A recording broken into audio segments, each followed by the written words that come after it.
હવે સમાચારમાં આગળ વધીએ તો વડોદરા મહાનગરપાલિકાના ફાયર વિભાગમાં ફરજ બજાવતા 150થી વધુ કર્મચારીઓએ આજે તંત્ર સામે બાયો ચઢાવી છે।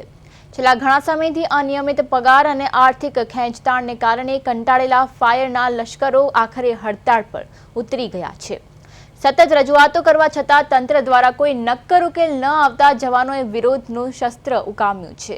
ચોંકાવનારી અને પ્રેરણાદાયી બાબત એ છે કે હડતાળ પર હોવા છતાં આ જવાનોએ માનવતાનું ઉત્તમ ઉદાહરણ પૂરું પાડ્યું છે। વડોદરાના માંડવી વિસ્તારમાં આગ લાગવાની ઘટના બનતા જ હડતાળ બાજુ પર મૂકીને આ જવાનો તાત્કાલિક આગ બુઝાવવા પહોંચી ગયા હતા।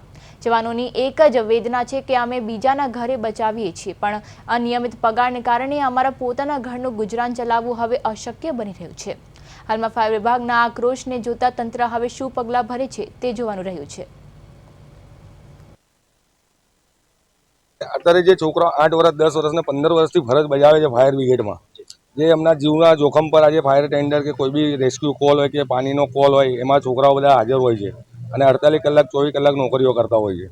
આજે સમસ્યા એવી છે કે આજે કોઈ ભાડેથી રહે છે, કોઈ EMI ભરવાનો ને એ બધો ચાલતું હોય છે, તો એ જે પગાર વળતર અને કોઈ ટાઈમ પર મળતો નથી અમને। અગાઉ આ બાબતે આપને ઉચ્ચ અધિકારીઓ સુધી રજૂઆત કરેલી? હા, અમે અમારા ચીફ ફાયરને અમે અને સાહેબને બધાને રજૂઆત કરેલી હતી, તો અમે કે અઠવાડિયામાં તમને પગાર મળી વળતર મળી જશે તમારું, પણ કોઈ જાણ કરવા રાજી જ નથી અમારી। કેટલા કર્મચારીઓ પગારથી તમારી જોડે નહીં? કેટલી મુશ્કેલી? મને બહુ મુશ્કેલી પડે છે, કારણ કે પૂર પરિસ્થિતિ જેવી આફતો આવે છે ત્યારે અમે 24 કલાક ખડે પગે ઊભા રહીએ છીએ। અમે કોઈ આ કોલ થયો હોય, આગ લાગી હોય તો તમે ફોન કરે તો ફટાક ચૂકીને આવી જઈએ છીએ અમે આગળ 24 કલાક હાજર રહીએ છીએ, તો પણ આ પગારનું કોઈ એ જ નથી અમારે।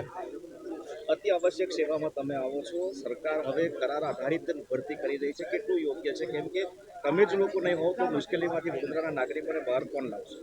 આ જોઈ રહ્યા છો તમે, બધા 7-7 વર્ષથી 12-15 વર્ષથી નોકરી કરી રહ્યા છે આગળ, તો પણ આપણે કોન્ટ્રાક્ટ જ ચાલે છે। હજુ કોઈ પરમાનન્ટની કોઈ આશા નહીં, કોઈ બધા આશા રાખીને બેઠા છે આગળ, તો પણ કોઈ નિકાલ આવતો નથી આગળ। માનો છો અતિ આવશ્યક સેવાઓમાં કરાર આધારિત સેવાઓ પૂરી કરવી જોઈએ અને લોકોને પરમેનન્ટ કરવા જોઈએ?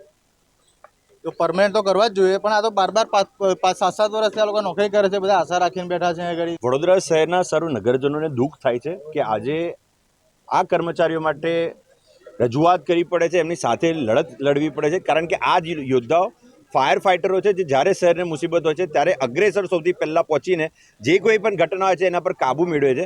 આજે એમના ઘરની પરિસ્થિતિ, એમના ઘરનું ફી ભરવાનું, એમની ભવિષ્ય, એમના છોકરાઓનું કંઈક ને કંઈક ખોરવાયું છે, ત્યારે અમારી તંત્રને સવાલ પણ છે અને માંગ પણ છે કે આવા લોકોને કર્મચારીઓને કાયમી કરવા જોઈએ અને એમનો જે પગાર સિસ્ટમ છે એમાં વધારો કરીને સમયસર પગાર થવો જોઈએ, ના કે આ લોકોને આ રીતે આટલા તાપમાં આંદોલન કરવું જોઈએ।